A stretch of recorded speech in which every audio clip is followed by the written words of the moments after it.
Welcome back to Mr. Midnight. Tonight, we're heading into Alaska, one of the most dangerous and isolated places on Earth.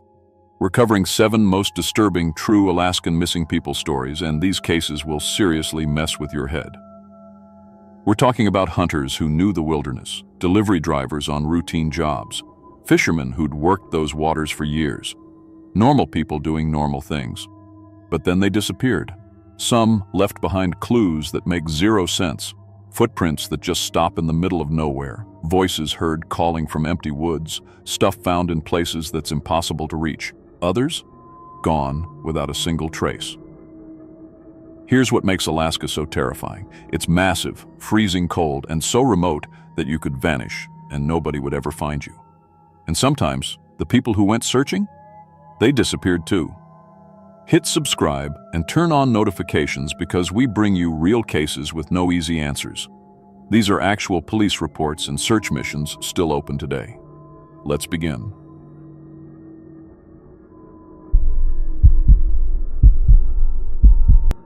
My name is Tom Richardson, and I've been working security for 12 years. Started right after high school, got my guard license, and worked my way up from shopping malls to office buildings to industrial sites. I've handled everything from drunk teenagers to break-ins to medical emergencies. I thought I'd seen it all. But what happened during my shift on November 8, 2023, at the Prudhoe Bay oil storage facility in Alaska changed everything I thought I knew about being alone on the job. Some things out there can copy your voice perfectly, and they're hungry for something more than just your attention. I'd been working at the facility for 8 months when this happened. Prudhoe Bay is about as isolated as you can get in America. The nearest real town is Fairbanks, over 400 miles south. During winter, we run a skeleton crew, just 4 people total. There's Bob Martinez, the supervisor who's been up here for 15 years. Steve Collins, our mechanic who keeps the pumps and generators running. Maria Santos, our cook who also handles basic medical stuff. And me, the night security guard. The facility stores crude oil in massive tanks before it gets pumped south through the pipeline. My job is pretty simple. Patrol the perimeter every hour, check all the gates and fences, monitor the camera feeds and radio in any problems. The place is surrounded by 8-foot chain link topped with razor wire. Motion sensors cover the main areas. Cameras watch every entrance and most of the tank farm. During the day, there's usually a dozen workers around. But at night, it's just us 4. November 8th started normal enough. I came on shift at 10 p.m., got briefed by the day guard, and started my first patrol. The temperature was around -20, which is pretty typical for November up here. I had my heavy parka, insulated boots, and my duty belt with radio, flashlight, and keys. Shazas, the northern lights, were dancing across the sky, which always makes the night shifts a little less boring. The facility covers about 50 acres, 6 main storage tanks, each one 3 stories tall and holding millions of gallons of oil. Pump houses, control buildings, the main office where the crew hangs out, and a workshop where Steve fixes things. Everything's connected by gravel roads and metal walkways. It takes me about 30 minutes to do a full perimeter check. At 11 p.m. I was making my second patrol when I heard my own voice calling from the direction of tank number 4.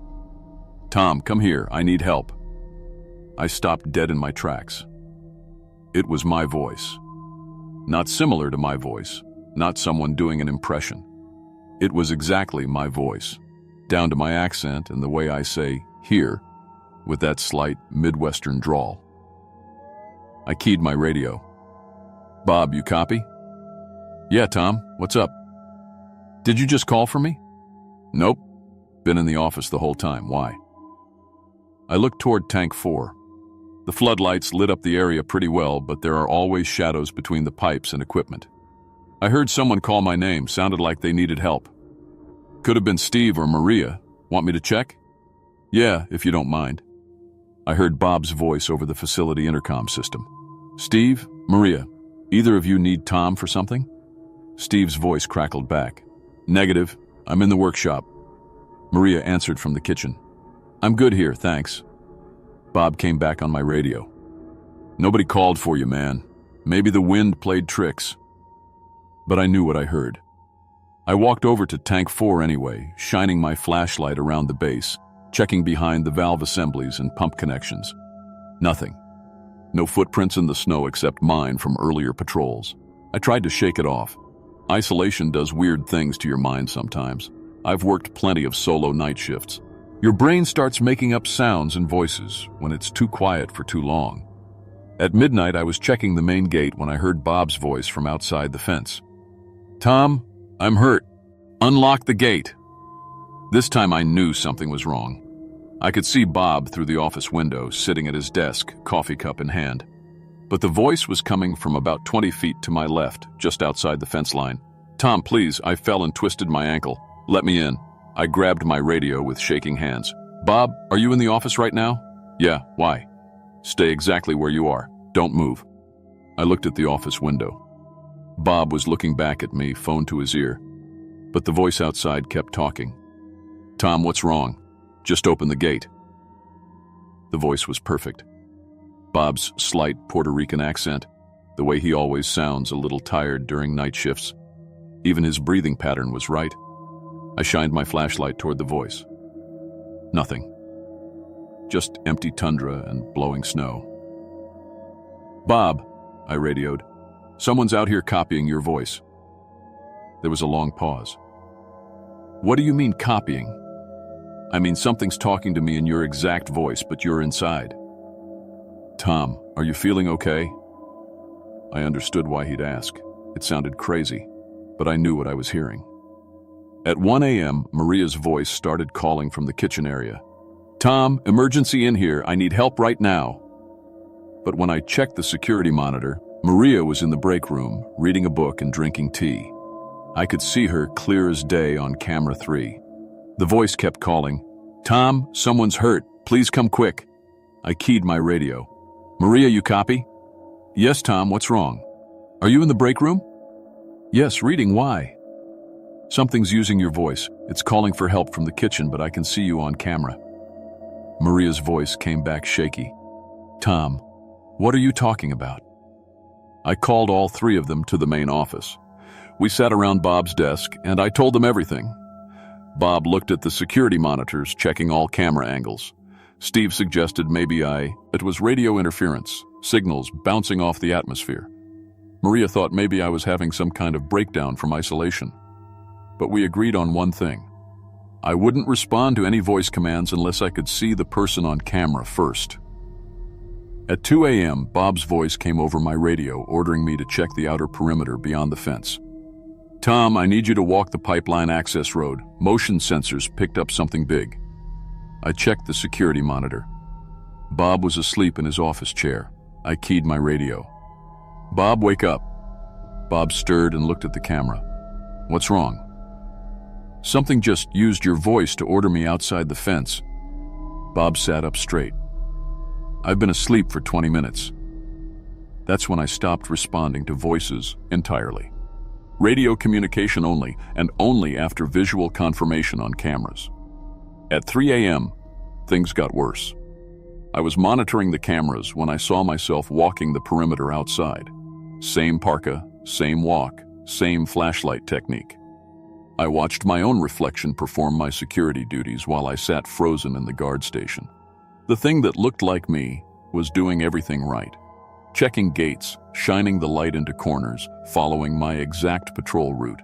It even paused at the spots where I always pause, like the broken concrete near Tank 2, where I always step carefully. At 4 a.m., my duplicate approached the main building. On camera, it looked exactly like me. Same face, same height, same everything. It knocked on the door. I locked myself out, it said in my voice. "Can someone let me in?" Steve started getting up to unlock the door. I grabbed his arm. "That's not me. I'm right here." Steve looked confused. Through the window, we could see my double standing at the door, looking cold and frustrated. It had my mannerisms, my way of shifting weight from foot to foot when I'm impatient. But when I looked close at the monitor, I noticed something wrong with its eyes. They reflected the camera's infrared light like an animal's eyes do. Little white dots in the darkness. "Look at its eyes on camera," I whispered to the others. We all stared at the monitor. The eyes definitely had that unnatural shine. Through the window, I watched my double's face change when it realized we weren't going to let it in. The expression shifted from frustration to something else, something angry and predatory. For just a second, its face seemed to melt slightly around the edges, like wax getting warm. At 6 a.m., the day shift arrived. 2 trucks pulled up to the main gate. Jake and Tommy, the morning security team, got out and saw my duplicate still standing by the building. They also saw me through the window. Jake radioed in, Bob, we've got 2 Toms out here." The workers gathered outside, looking back and forth between the me inside and the me outside. Both versions looked identical. Both had the same voice, same memories when they asked questions. "What's your wife's name?" Jake asked. "Sarah," both versions answered. "Where'd you grow up?" "Omaha, Nebraska," we both said. "What's your badge number?" "S4471, both of us replied. The crew was getting nervous. Some thought it was a prank, others were freaking out. But I knew something the duplicate didn't. Sarah isn't my wife. She's my ex-girlfriend from 3 years ago. My wife's name is Jessica. I'd deliberately given wrong answers to test if the thing could read my mind. "Ask me about my wife's cooking," I called out. Jake asked both versions. "What's Tom's wife's best dish?" "Sarah makes great lasagna," the duplicate answered confidently. "My wife, Jessica, burns everything she touches, but her mom's pot roast recipe is amazing," I said. The duplicate's face went blank for a moment. Then it smiled, but the smile was wrong. Too wide, too long. "You got me," it said in my voice. Then its face started melting. The skin became loose and waxy. The features shifted and ran together like makeup in the rain. Underneath was she, something pale and smooth, with 2 large black eyes and no real nose or mouth, just slits. The workers backed away as the thing's whole body started changing. It shrank down, bones cracking and reforming. Within seconds, it had turned into an Arctic fox with white fur and black eyes. The fox looked at us for a moment, then turned and ran toward the tundra. It moved wrong, though, too fast and with an unnatural gait. In the distance, I could swear I heard it calling in my voice, "Tom, come here, I need help." I quit that job the next day, moved back to Omaha, got work at a regular office building downtown, normal security work with normal problems. But 6 months later, I started getting phone calls. Always late at night, always the same voice, my voice, calling from numbers that don't exist, saying things I never said. "Tom, come here, I need help." I don't answer unknown numbers anymore. But sometimes, when I'm walking to my car after a late shift, I hear my own voice calling from empty parking lots and dark alleys. The thing is still out there, somewhere in Alaska, still learning, still copying, still hungry for something I don't understand. If you work security anywhere isolated, remember this. If you hear your own voice calling to you from the darkness, don't follow it. Because whatever's out there wearing your face and speaking your words, it's not trying to help you. It's trying to replace you.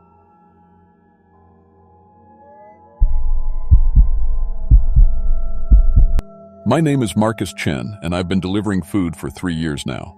Started with DoorDash when I was 21, right after dropping out of college. Wasn't proud of it, but the money was decent, especially during busy times. I knew every street in Nome, every shortcut, every house that tips well. I delivered to fancy hotels, tiny apartments, even government buildings. Nothing scared me anymore, or so I thought. What happened during the 2024 Iditarod changed everything I thought I knew about my job.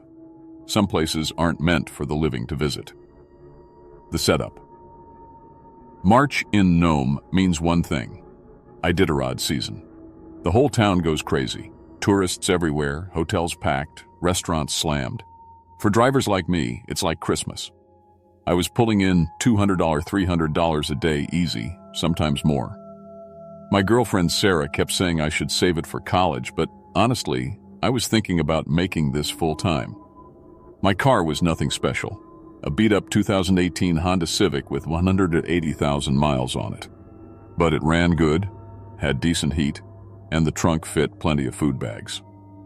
I kept my phone mounted on the dashboard, always charged, with a backup battery pack. DoorDash app running 24/7. Radio tuned to the local station for weather updates. In Alaska, you don't mess around with weather. The morning of March 12th started normal, cold as hell, about 15 below, but clear skies. Perfect delivery weather. I'd already done 6 runs by lunch, mostly to the hotels downtown. Easy money. Around 3:30, I was parked outside McDonald's, engine running, scrolling through my phone when the next order popped up. "Holy crap," I said out loud. The tip was $50 for a single order. The address showed Cabin 15 Teller Road. I knew Teller Road. It headed west out of town toward the coast.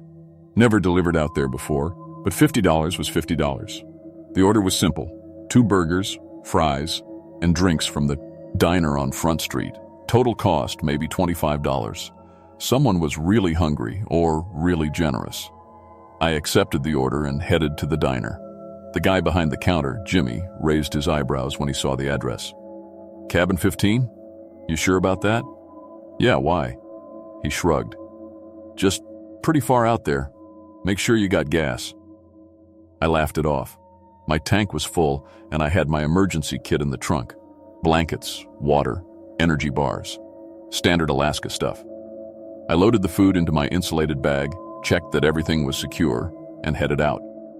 First signs Teller Road starts normal enough. Paved for the first few miles, then turns to gravel. The GPS on my phone showed 8.2 miles to the destination. Not too bad. I'd done longer runs. But as I drove, things felt off. The radio started crackling with static about 2 miles out. I tried switching stations, but they were all fuzzy. Even the emergency channel was coming in broken. "Weird," I muttered, adjusting the antenna.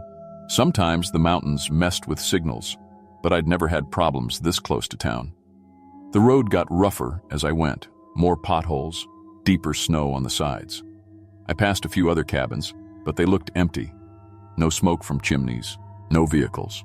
Just dark windows staring out at the road. My phone GPS started acting up around mile 6. The little blue dot kept jumping around like it couldn't figure out where I was. The estimated arrival time kept changing. First 4:10, then 4:15, then back to 4:08. I slowed down, checking the road signs. There it was. Cabin 15, 0.2 miles. The turnoff was barely visible, just 2 tire tracks in the snow leading into some trees. I hesitated for a second. This didn't look like a place where people lived, but $50 was $50, and I'd driven this far already. I turned in, my Honda bouncing over the rough track. The trees closed in on both sides, making it darker even though it was only 4:15 in the afternoon. My headlights cut through the shadows, showing more snow, more trees, and finally, a cabin. It was small, maybe 20 by 30 feet, with a metal roof and dark wood siding. No lights in the windows, no smoke from the chimney, no car in the driveway. The place looked abandoned. I parked in front, engine running, and checked my phone. The GPS showed I was at the right spot. The DoorDash app was asking me to confirm delivery. But something was wrong. Really wrong. There were no footprints in the snow leading to the cabin. None. The snow was fresh from last night's storm, and nobody had walked through it, but someone had ordered food. Someone with a working phone. Escalation. I sat in my car for a full minute, debating what to do. The food was getting cold. The customer was probably waiting. But every instinct I had was screaming to turn around and drive back to town.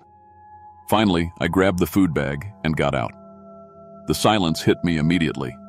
No wind, no birds, no sound at all except my footsteps crunching in the snow. Even the usual noise from my engine seemed muffled. I walked up to the front porch, which was covered but not cleared of snow. That should have been my first real clue.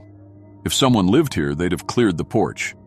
But I was focused on the delivery, on getting my $50 and getting out. I knocked on the door. No answer. Knocked again, louder. Nothing.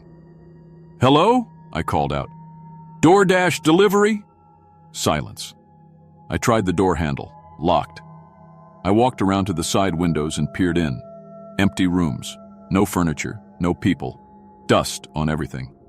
This place hadn't been lived in for years. Back on the porch, I pulled out my phone to call the customer. No signal, 0 bars. That was impossible. I'd had 3 bars just a few minutes ago on the road. I looked at my DoorDash app. It was showing the delivery as confirmed, marked delivered at 4:15 p.m. But I hadn't marked it delivered. The app had done it automatically. That's when I noticed something that made my blood freeze. There were boot prints on the porch, fresh ones, leading from the steps to the front door. But I hadn't seen anyone. And these prints were bigger than mine. I backed away from the door, food bag still in my hands. This was getting too weird. I needed to get back to my car and figure out what was going on. But when I turned around, my car wasn't where I'd left it. It was about 50 feet away, still running, driver's door wide open.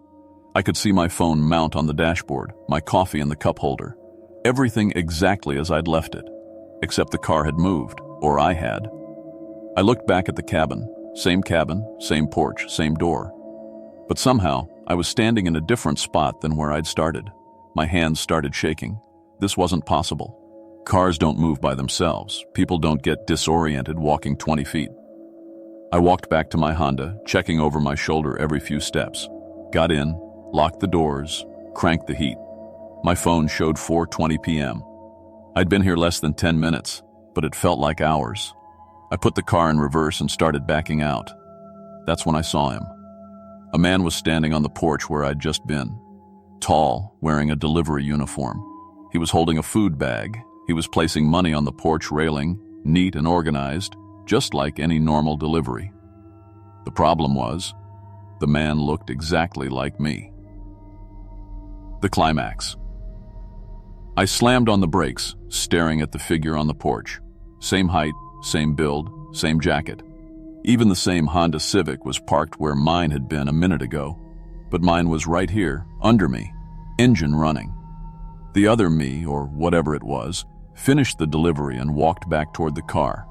He moved wrong, though, too smooth, like he was gliding instead of walking. And when he turned to look in my direction, his face was blank.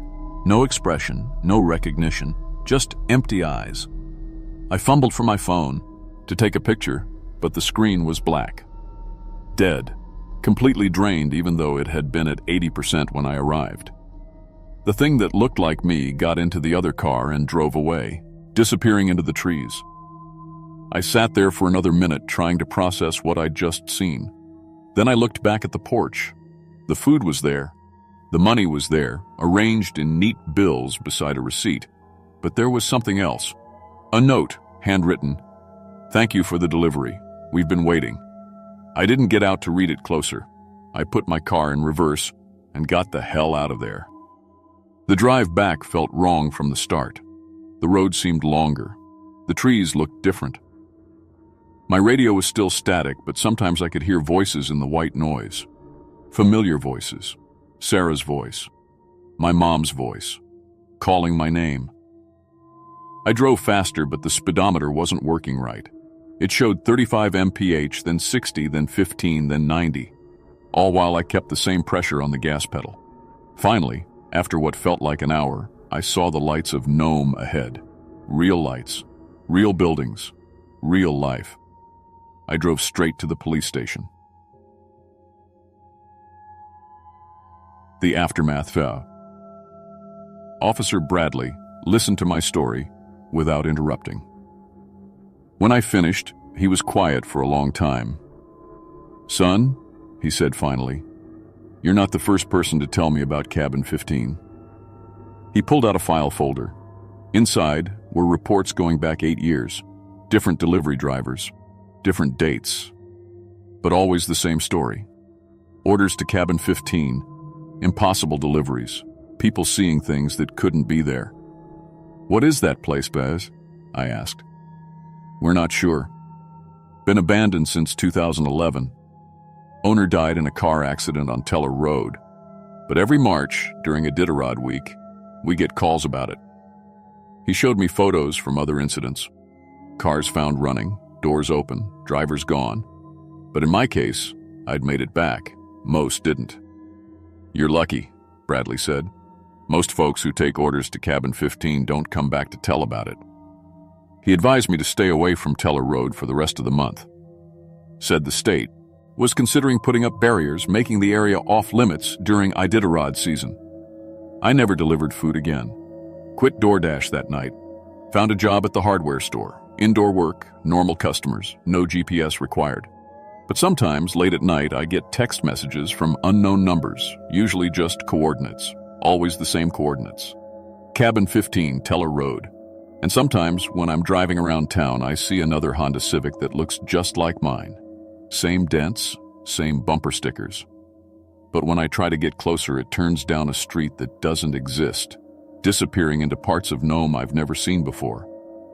I still live in Nome, still have the same phone number, but I never accept deliveries to addresses I don't recognize. And I never, ever drive west on Teller Road. Some jobs aren't worth any amount of money, some places aren't meant for the living, and some deliveries should never be completed. If you're ever in Nome during Iditarod week and you see an order for cabin 15 on Teller Road, don't take it. Turn off your app. Go home. Trust me on this. The tip isn't worth what you might find waiting for you in those woods, or what might find you.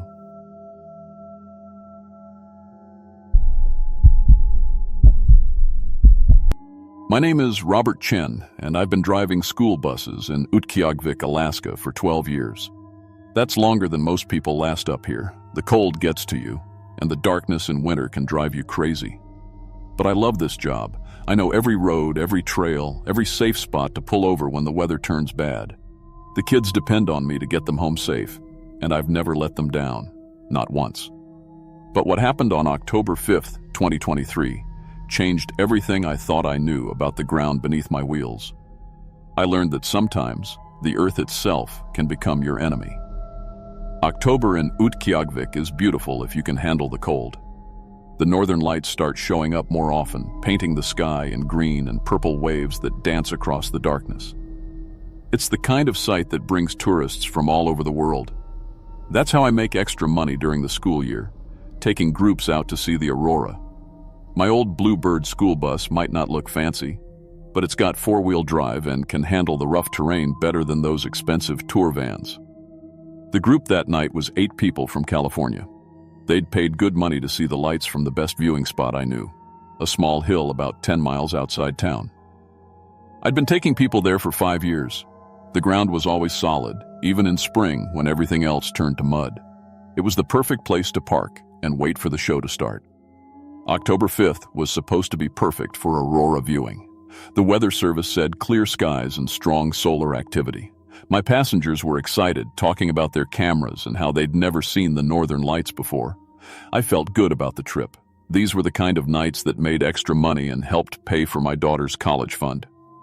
I picked everyone up at 8:30 p.m. from their hotel. The group was friendly. 2 married couple. Liz in their 50s, a young photographer, and 3 college friends. They were dressed warm and had expensive camera equipment. The photographer, Jake, had even brought a tripod that cost more than I make in a month. The drive out was normal. My headlights cut through the darkness, showing the familiar road that I could drive with my eyes closed. The bus heater was working fine, keeping everyone comfortable. We talked about the best places to see the lights and how long they might last. I told them my usual stories about the biggest aurora displays I'd ever seen. At 9 p.m., I pulled into the viewing area and parked on the flat section of ground where I always stopped. Everyone got out to stretch and set up their cameras. The air was crisp and still, about 15 degrees below zero. Perfect conditions. I kept the bus running to keep it warm. That's standard procedure when you're planning to stay in one spot. The first signs of aurora appeared right on schedule at 9:30. Faint green ribbons started dancing across the northern sky. My passengers got excited, adjusting their cameras and taking test shots. Jake was already snapping photos, his camera flash lighting up the ground around us every few seconds. That's when I first heard it. A soft cracking sound coming from somewhere under the bus. It was quiet, like ice breaking on a pond, but deeper. I'd heard permafrost shifting before. It happens when the temperature changes fast. Usually it's nothing to worry about. The ground in Alaska is always settling and shifting. I figured it was just the permafrost adjusting to the weight of the bus. At 10 p.m., the real show started. Brilliant green and purple lights exploded across the entire sky, moving and dancing like living things. My passengers were cheering and taking pictures as fast as their cameras could shoot. It was one of the best displays I'd seen all year. Everyone was having the time of their lives. Then I heard a much louder crack. The bus tilted slightly to the left, just a few degrees, but enough that I felt it in my seat. The engine was still running fine, but something was wrong with the ground underneath us. "Everyone back on the bus," I called out. "We need to move to a different spot." My passengers started packing up their equipment, but they were taking their time. They didn't understand the urgency. To them, it was just a minor adjustment. They'd paid for 2 hours of aurora viewing, and the show was just getting good. Jake was the closest to the bus when it happened. As he stepped onto the bottom step, the ground under his feet just disappeared. 1 second he was there, the next second he was falling into a black hole that opened up like a hungry mouth. His scream echoed from 20 feet down. Then Sarah, one of the college girls, tried to run toward the bus. The earth gave way beneath her feet too. She fell right after Jake, her voice joining his in the darkness below. I grabbed my radio to call for help, but as I looked around, I could see more cracks spreading across the ground like a spider web. The permafrost wasn't just shifting, it was collapsing. Years of warming temperatures had created huge empty spaces underground, and now they were all caving in at once. The remaining 6 passengers scrambled onto the bus, but we were trapped. Behind us, the road we'd driven in on had collapsed into a deep trench. In front of us, more holes were opening up every minute. We were sitting on a small island of ground that was getting smaller and smaller. "What's happening?" asked one of the wives, her voice shaking. "Climate change," I said, though I could barely believe it myself. "The permafrost is melting from underneath. It's creating cavities that can't support weight anymore." Tom, one of the husbands, had a satellite phone. He managed to get through to the Coast Guard and explained our situation. I could hear the rescue coordinator asking for our exact location. Tom read off the GPS coordinates from his phone screen. At 11 p.m., our small island of stable ground finally gave way. The bus tilted forward and slid into a crater that opened up right under our front wheels. We fell 30 feet, the bus crashing down nose first with a sound like thunder. The impact threw everyone forward, but the old Bluebird was built tough. The frame held together, and somehow we all survived. But now we were at the bottom of a deep hole, and more earth kept falling down on top of us. The aurora was still dancing overhead, but we could barely see it through the opening that was getting smaller every minute. I found an air pocket near the back of the bus where we could all breathe. The heater was still working, thank God, so we weren't freezing. But I could see that our space was shrinking as more dirt and rocks fell from above. Tom's satellite phone still had signal. He sent our new GPS coordinates to the Coast Guard before the battery died. We could hear helicopters overhead, but they couldn't see us. The collapse had buried our bus completely under tons of earth. The rescue teams on the ground couldn't reach us either. Every time they tried to get close, more ground would collapse. It was like the earth itself was fighting against them. As the hours passed, I realized what was really happening. This wasn't just bad luck or a freak accident. The warming climate had been slowly melting the permafrost for years, creating a network of underground cavities that nobody knew about. Our bus had been the final weight that triggered a massive collapse. At 2 a.m., I heard voices and machinery above us. The rescue team was using ground-penetrating radar to locate exactly where we were buried. They'd brought in specialized mining equipment that could dig down to us without causing more collapses. We were 40 feet underground by then, trapped in what was left of my bus. The air was getting thinner, and I could tell that some of my passengers were struggling to breathe. I kept talking to them, trying to keep everyone calm and awake. At 4 a.m., I heard drilling sounds directly above us. The rescue team had reached us, but it was almost too late. 5 of my passengers had already passed out from lack of oxygen. By the time they pulled me out, I was the only one still conscious. Jake and Sarah, who fell into the first sinkhole, were found alive but injured. The specialized rescue team managed to reach them too. But the others didn't make it. The collapse had been too fast. and there wasn't enough air to keep everyone alive. I spent 3 weeks in the hospital with broken ribs and lung damage from breathing dust and limited oxygen. When I got out, the company offered me a desk job, but I couldn't take it. Every time I sat in the driver's seat of a bus, I could feel the ground shifting underneath me. The investigation showed that climate change had been weakening the permafrost for decades. What happened to us was just the beginning. Scientists predict that more collapses will happen as the Earth continues to warm and the frozen ground melts. I don't drive buses anymore. I work at the airport now where the ground is solid concrete. But sometimes, late at night when the northern lights are dancing, I think about that October evening. I remember how beautiful it looked right before the Earth opened up and swallowed us whole. The company still runs aurora tours, but they don't go to that viewing spot anymore. The whole area has been marked as unstable. Sometimes I drive past it on my way to work, and I can see where the Earth has continued to collapse. The hole is even bigger now, and the ground around it keeps cracking. If you ever take a tour to see the northern lights in Alaska, ask your driver about the ground conditions. Ask them how long they've been using that viewing spot. Because the Earth up here isn't solid anymore. It hasn't been for years. And when the permafrost finally melts completely, we're all going to find out what's been sleeping underneath our feet all this time.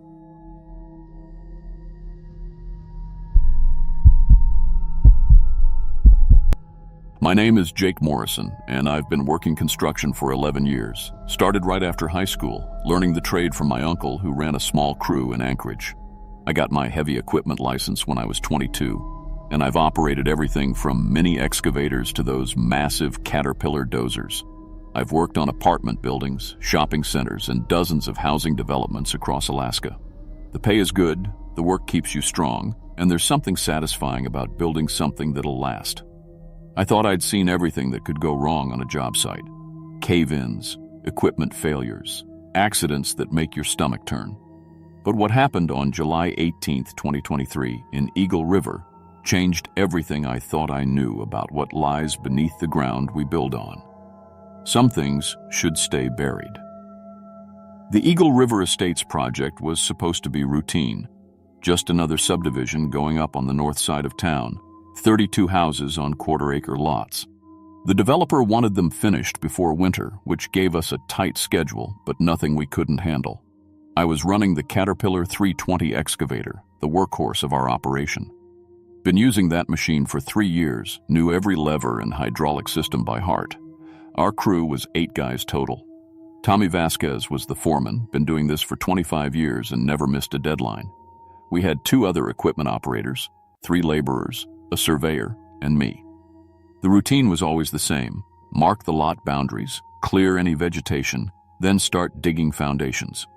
Each house needed a basement dug 8 feet deep, perfectly square, with concrete footings poured exactly to spec. The soil in Eagle River is usually pretty standard for Alaska, mostly glacial till mixed with some clay, decent drainage, easy to work with.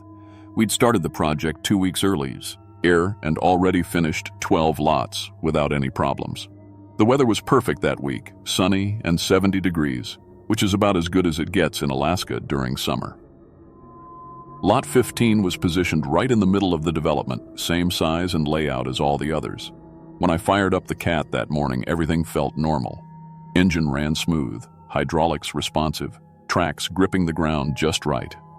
I'd been operating heavy machinery long enough to feel when something was off, and that morning, everything seemed perfect.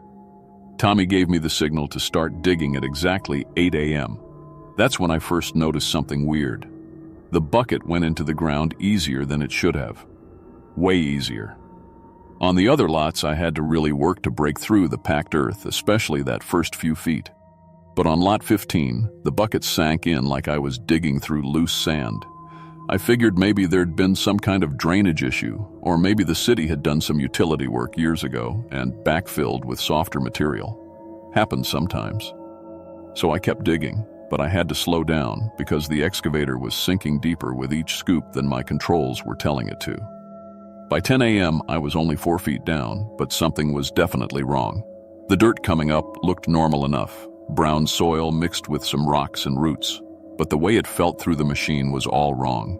It was like the ground had already been dug up before, like I was just re-excavating an old hole. Tommy came over around noon to check my progress. "You're behind schedule, Jake. What's the holdup?" "Something's not right with this dirt," I told him. "It's too soft. Feels like it's already been worked." He grabbed a handful of the soil I'd pulled up and examined it. "Looks normal to me. Maybe there's an old septic system or something. Keep digging, but go slow.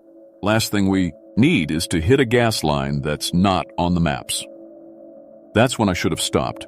Should have insisted we call the city engineers first, or at least use the ground-penetrating radar. But we were behind schedule, and Tommy was right. The dirt looked completely normal. It was just the feel of it that was wrong. I kept digging.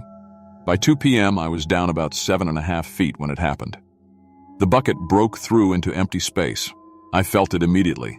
That sickening drop when your equipment suddenly has nothing supporting it. The entire front end of the excavator lurched forward and down, and for a second I thought the whole machine was going to tip into whatever hole I'd just opened up. I killed the engine and sat there for a moment, heart pounding. In 11 years of construction work, I'd never broken through into a void that big. Small pockets, sure. Old tree roots, maybe a buried septic tank. But this felt massive. Tommy came running over when he saw me shut down. "What happened?" "Hit some kind of cavity?" I called down to him. "Big one." He climbed up to the cab to look. Down in the foundation hole, you could see where my bucket had punched through. There was a dark opening, maybe 3 feet across, and cold air was rising out of it. Not just cool air, actually cold, like it was coming from deep underground. "Get your flashlight," Tommy said. "Let's see what we're dealing with." I always kept a heavy-duty mag light in the cab, one of those police-issue ones with the Sirius beam. I climbed down into the foundation and shined the light into the hole my bucket had made. What I saw didn't make sense. It wasn't a septic tank or a storm drain. It was a tunnel. A perfectly round tunnel, maybe 6 feet across, with smooth walls that looked almost polished. The beam of my flashlight disappeared into darkness in both directions. "That's not on any of the utility maps," Tommy muttered. He'd been doing construction in Anchorage for decades and knew every pipe and cable that ran under the city. "This isn't supposed to exist." The walls of the tunnels were too smooth, too perfect. They looked almost carved, like someone had used some kind of boring machine to cut through the earth. But the finish was wrong for any equipment I knew about. It was more like the walls had been worn smooth by something moving through them over and over again. Tommy called the city engineers from his truck. Took them 40 minutes to get to the site, and another hour for them to run through every utility map and survey record they had. Nothing. No record of any tunnel or drainage system in that location. No construction permits. No abandoned infrastructure. Nothing. "We need to explore it," the lead engineer said. "Figure out what we're dealing with before we can proceed with construction." That's when I made the mistake that almost cost me my life. I volunteered. "I'll go down," I said. "I'm the smallest guy on the crew, and I've got experience with confined spaces." It was true. I'd taken the confined space training required for some of the industrial jobs. I knew how to use safety harnesses, breathing equipment, emergency communication, and honestly, I was curious. In 11 years of digging holes, I'd never seen anything like this tunnel. Tommy wasn't happy about it, but the engineers needed someone to go down and assess the situation before they could make any decisions about the construction project. We rigged up a safety rope system, gave me a radio headset, and I strapped a small video camera to my hard hat. 15 minutes max, Tommy said as I clipped into the harness. "You see anything dangerous, you come right back up." I lowered myself through the hole into the tunnel. The temperature drop hit me immediately. It had to be at least 20 degrees cooler down there.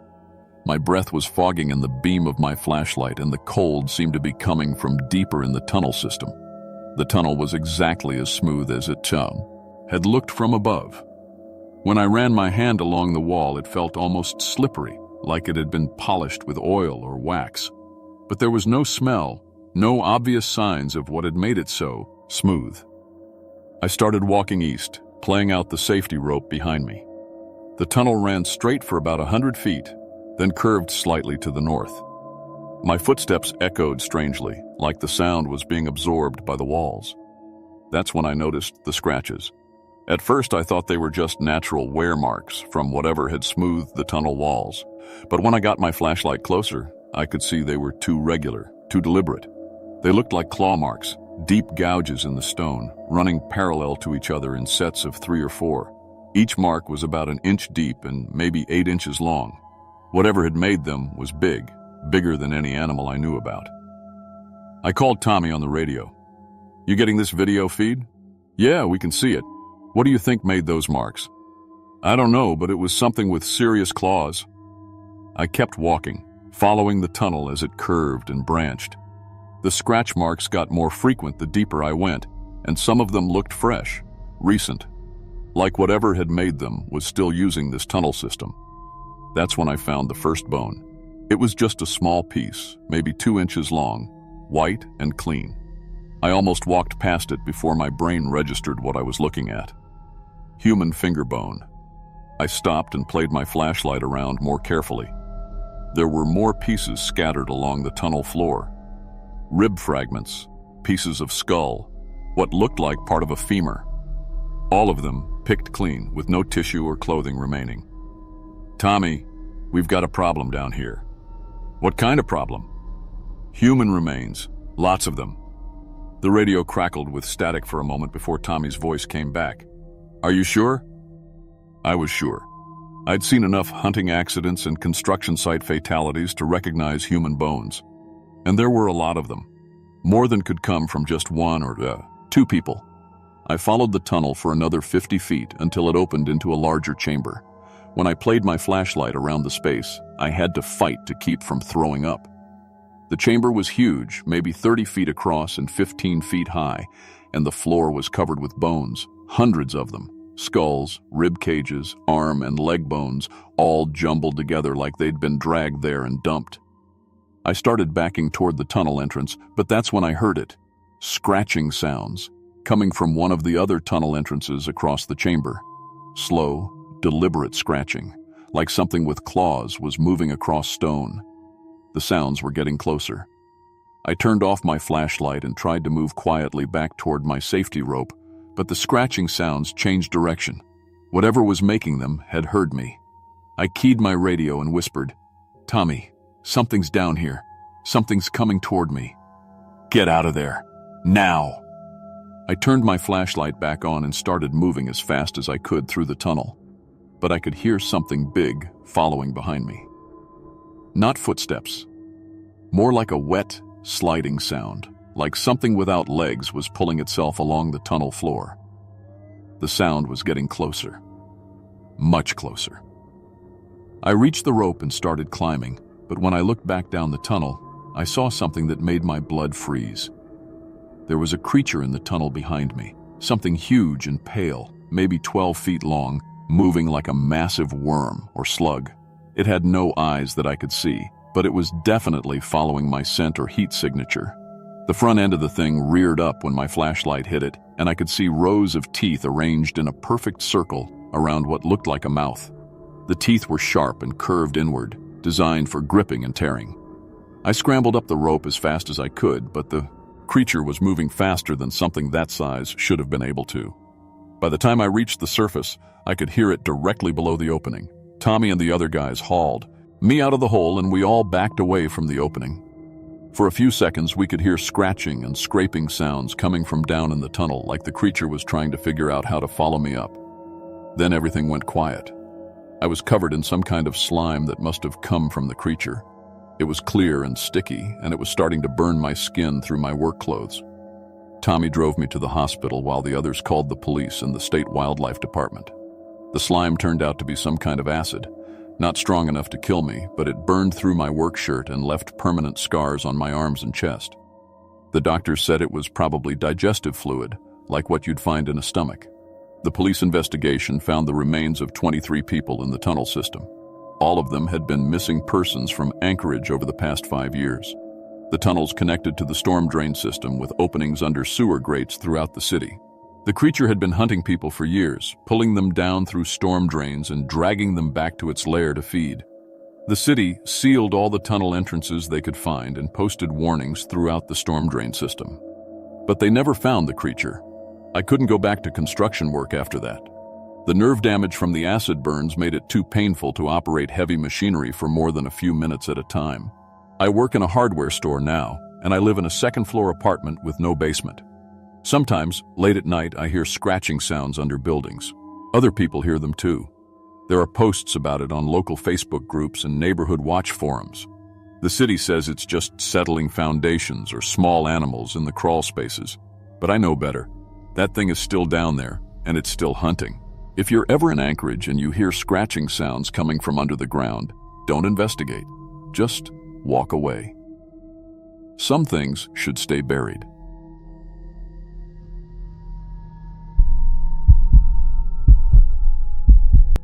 My name is Lisa Chen, and I've been driving taxi for 12 years here in Juneau, Alaska.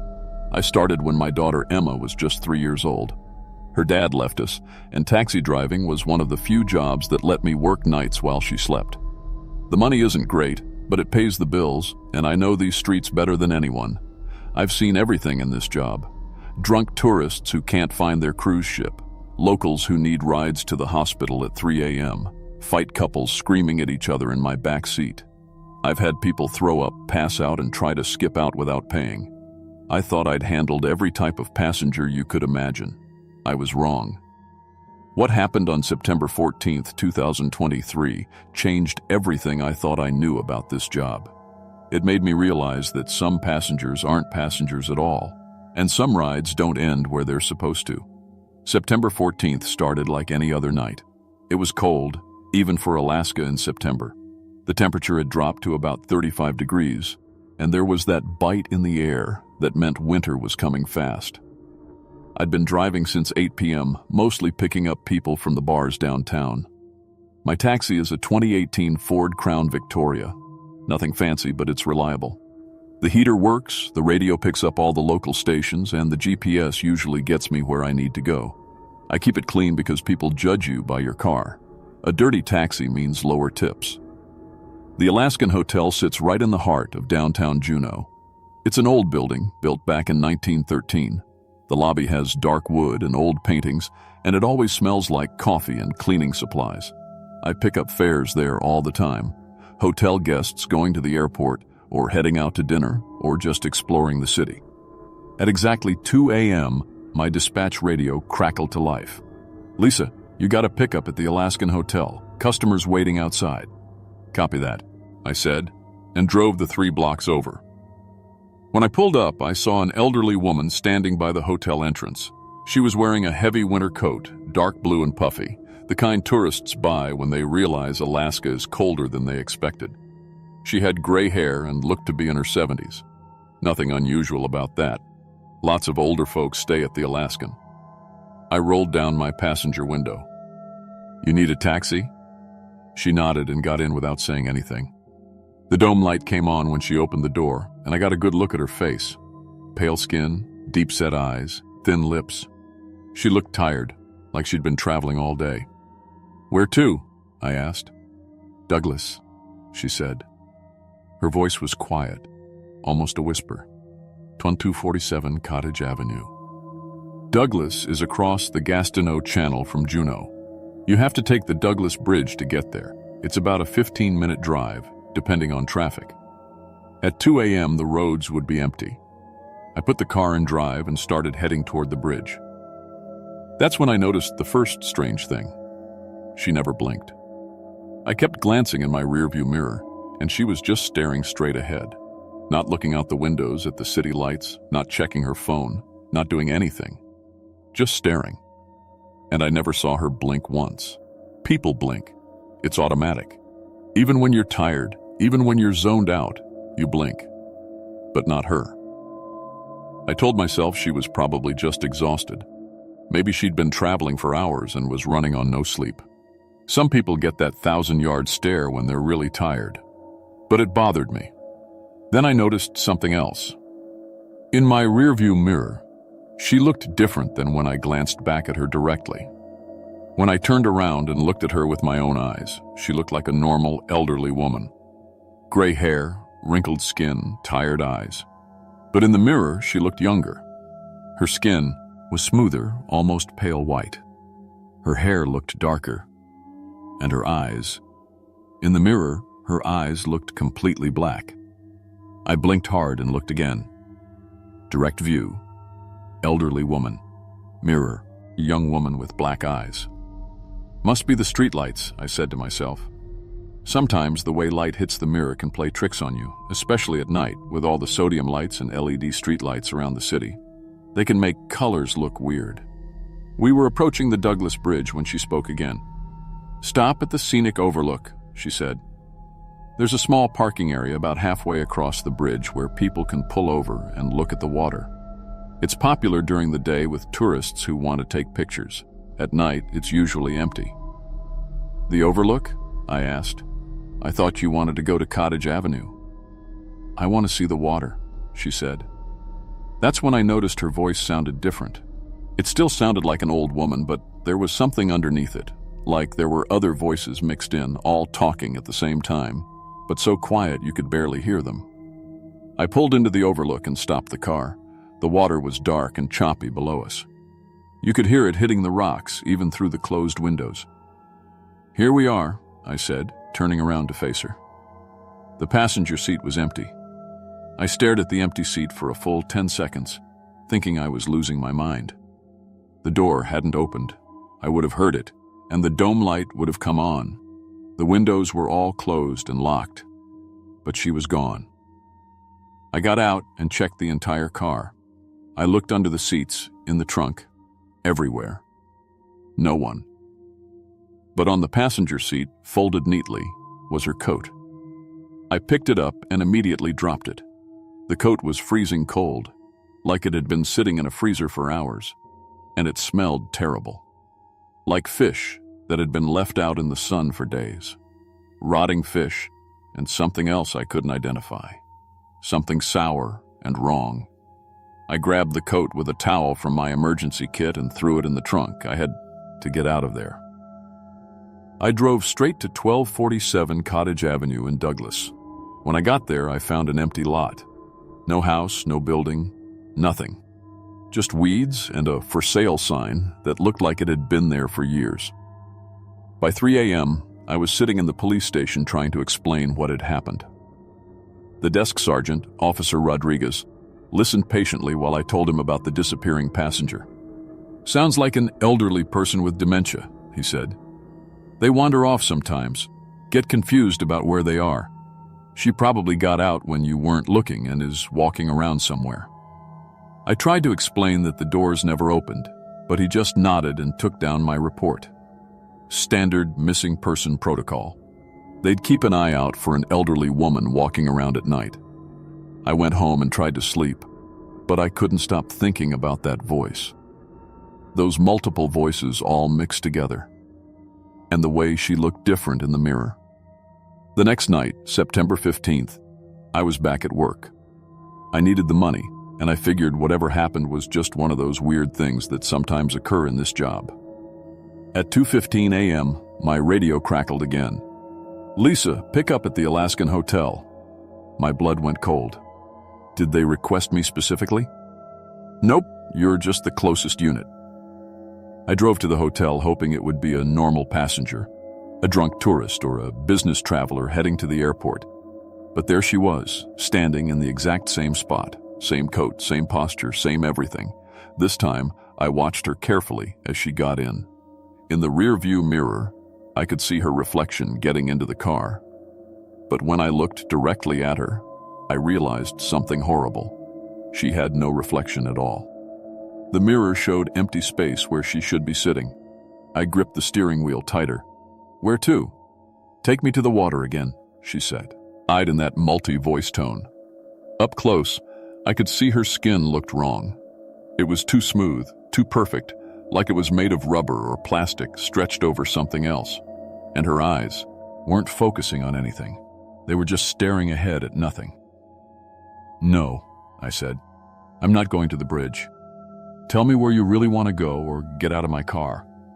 She turned her head toward me for the first time. As she did, her face started to change. Her features began melting and reforming like wax under heat. Her nose became smaller, then larger. Her mouth stretched wider than any human mouth should go. "You can't make me leave," she said. But now she was speaking in my own voice. Exactly my voice, with my accent, my tone, everything, like she was mimicking me perfectly. I slammed on the brakes and reached for my door handle, but the thing wearing the woman's appearance lunged at me across the front seat.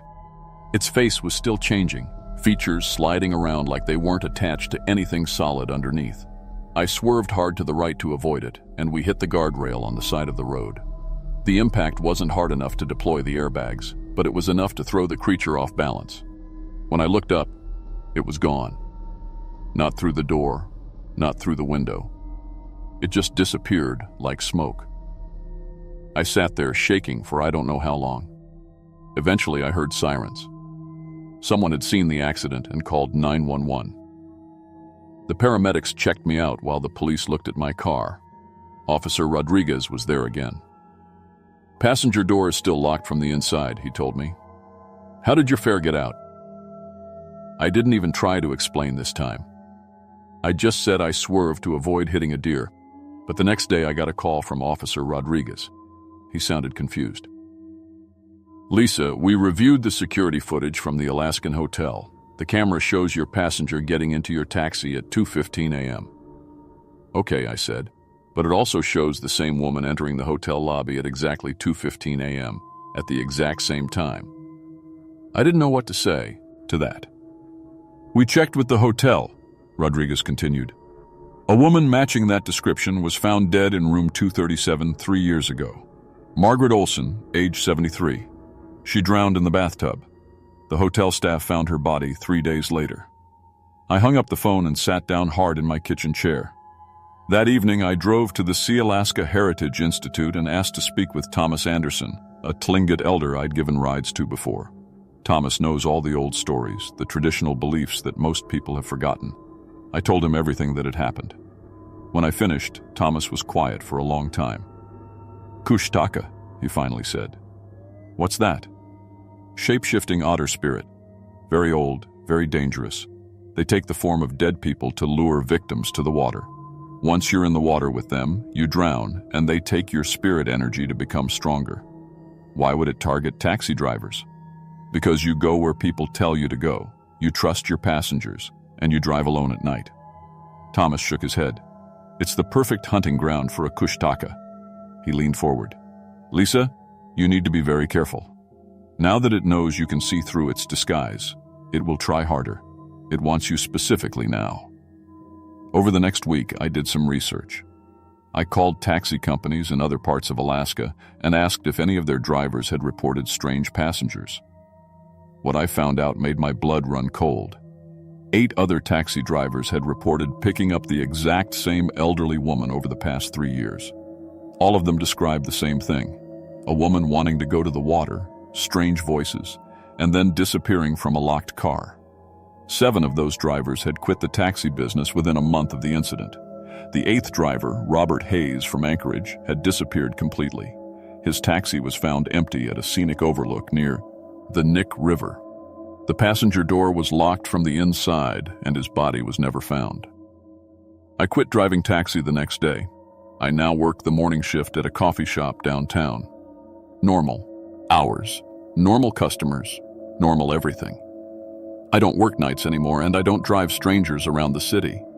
But sometimes, when I'm walking to my car after work, I catch a glimpse of an elderly woman in a dark blue coat standing near the Alaskan hotel. She's always just at the edge of my vision, and when I turn to look directly, she's gone. Thomas told me that once a kushtaka marks you, it never really gives up. It just waits for the right opportunity. So I stay away from the water at night. I don't drive alone after dark, and I never, ever pick up hitchhikers. Because some passengers aren't looking for a ride to their destination. They're looking for someone to take with them to the bottom of the channel. If you're a taxi driver or an Uber driver or anyone who gives rides to strangers, be careful who you let in your car. Look at them in your rearview mirror. Make sure their reflection matches what you see with your own eyes. And if they ask you to take them to the water, don't go. Just drive away as fast as you can. Some fares aren't worth the money.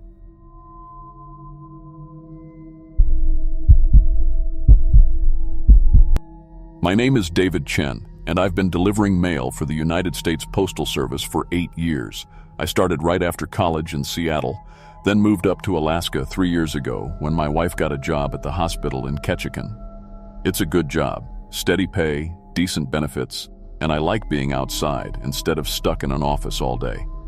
I've handled everything from angry dogs to blocked roads to packages that weigh more than I do. I thought I'd seen it all. But what happened in late May 2023 on my rural delivery route changed everything I thought I knew about my job. Something was watching me from those forests, something that shouldn't exist. Ketchikan sits on the southern tip of Alaska, surrounded by thick forests and mountains. My route covers the rural areas outside town, mostly logging roads that snake through the wilderness to reach isolated cabins and houses.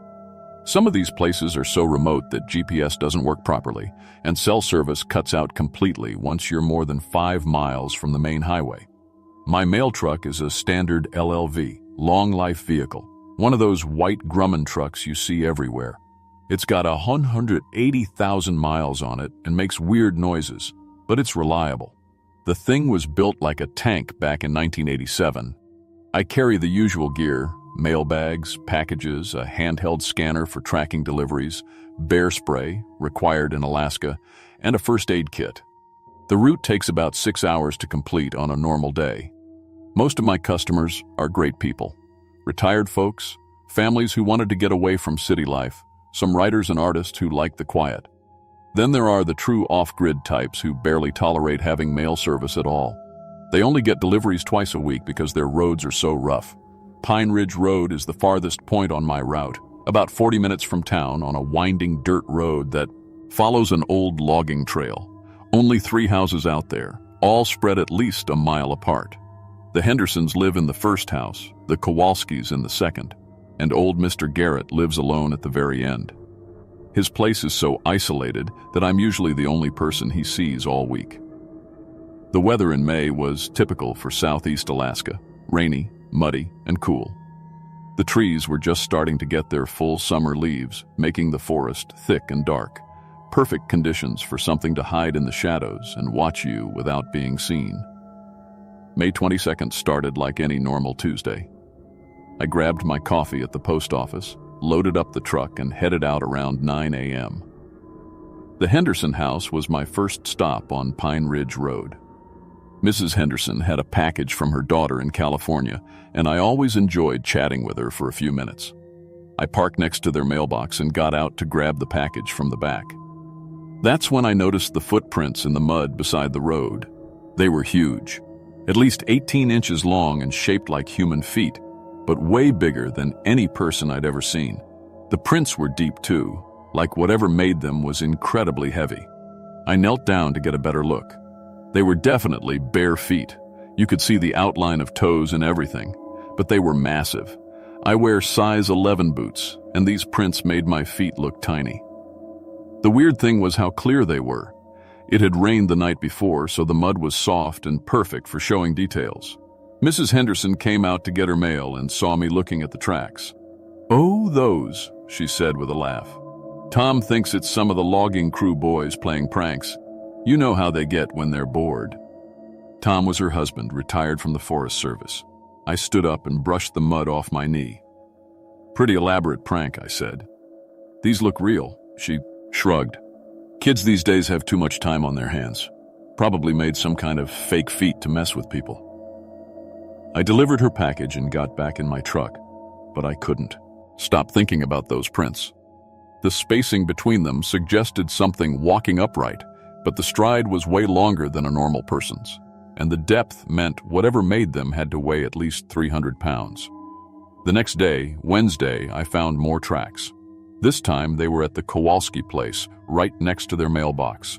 Same huge footprints, same impossible depth in the mud. But these ones were different. They led from the tree line straight to the mailbox, then back into the forest. Mr. Kowalski wasn't home, so I couldn't ask him about it. But I took pictures with my phone this time. When I got back to the post office, I showed them to my supervisor, Janet. Probably just some local kids messing around, she said, barely glancing at the photos. You know how people get about mail carriers? They think we're easy targets for pranks. But I'd been doing this job for 8 years. I knew what prank footprints looked like. These were different. The weight distribution was wrong for fake feet, and the toe marks showed real grip in the mud. Something had actually stood there. Thursday brought more tracks, this time at Mr. Garrett's place at the end of Pine Ridge Road. But these prints weren't just by the mailbox, they circled his entire property. I followed them partway around his cabin and counted at least 20 separate footprints in a rough circle about 50 feet from his house. Mr. Garrett was working in his garden when I delivered his Social Security check. He's in his 70s, lived alone since his wife died 5 years ago. Sharp as a tack, though. You see those tracks? I asked him. He looked up from his tomato plants. Been seeing them for 3 days now, appears every morning after you leave. Whatever it is knows your schedule. That sent a chill down my spine. You think it's following my route? Son, I've lived in these woods for 31 years. I know what every animal around here sounds like and what their tracks look like. This ain't no animal I ever seen, and it's definitely watching you. Friday, May 25th was when everything changed. I was making my delivery to the Henderson place when I saw it. I just put their mail in the box and was walking back to my truck when movement in the tree line caught my eye. Something tall was standing about 60 feet away, partially hidden behind a massive pine tree. At first I thought it was a person, maybe one of the loggers Mrs. Henderson mentioned. But as my eyes adjusted, I realized how wrong I was. The thing was huge, at least 9 feet tall and covered in dark brown hair or fur. It had a human-like shape, but everything was wrong. The proportions were off, the shoulders too broad, the arms too long. And it was watching me. When I turned to look directly at it, the creature stepped sideways behind the tree and vanished. Just like that. I stood there staring at the tree line for a full minute, but it was gone. The forest was completely silent. No birds, no squirrels, nothing. Just me and the sound of my own heartbeat. I got back in my truck with shaky hands and drove to the next house. My scanner beeped with a message from the post office asking for my location update, but I could barely focus enough to respond. I kept checking my mirrors, looking for any sign of movement in the trees. When I got back to the post office that afternoon, I reported the sighting to Janet. She listened politely, then suggested it might have been a bear standing on its hind legs. Black bears do that sometimes when they're curious about something.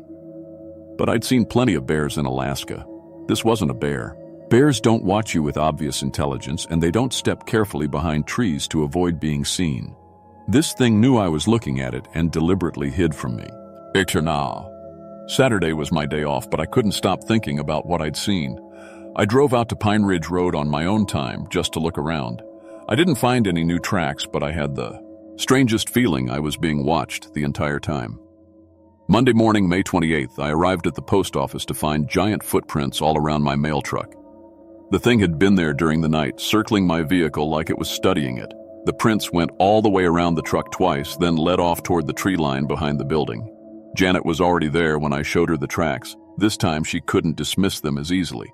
The prints were clearly visible in the gravel parking lot, pressed deep into the soft ground where the recent rain had made it muddy. "I'm calling the police," she said. "This has gone from weird to concerning." The state trooper who responded was Officer Martinez. He took photos of the tracks and filed a report, but I could tell he thought it was some kind of elaborate hoax. "Probably teenagers with fake feet," he said. "We see this stuff around tourist season." But I knew better. Teenagers don't make 18-inch footprints that sink 3 inches into packed gravel. And they definitely don't do it without leaving any other evidence. No tire tracks from getting to the post office, no other footprints, nothing. That day on my route, things escalated. I was driving along Pine Ridge Road when I heard heavy footsteps in the forest, keeping pace with my truck. At first I thought it might be a moose. They're big enough to make that kind of noise. But moose don't follow delivery trucks for miles. The footsteps stayed parallel to the road, maybe 50 feet into the tree line. Every time I stopped to make a delivery, the sounds would stop too. When I started driving again, they'd resume. Whatever was out there knew exactly what I was doing and was matching my movements. At the Kowalski house, I found their mailbox completely destroyed. The metal post had been twisted like a pretzel, and the box itself was crumpled into a ball. And the damage would have required incredible strength, more than any normal person could generate, even with tools. Mrs. Kowalski was home this time and was pretty upset about the mailbox. "It was fine yesterday evening when I got the newspaper," she said. "This happened overnight." I looked around the property and found those massive footprints everywhere. Around the destroyed mailbox, leading to and from the tree line, even right up to the house windows. Whatever had done this had spent time studying the property. Tuesday brought new problems.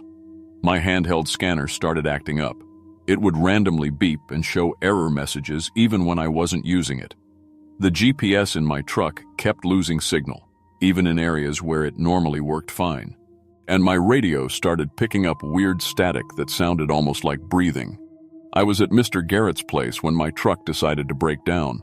The engine just died while I was parked in his driveway, and it wouldn't start again.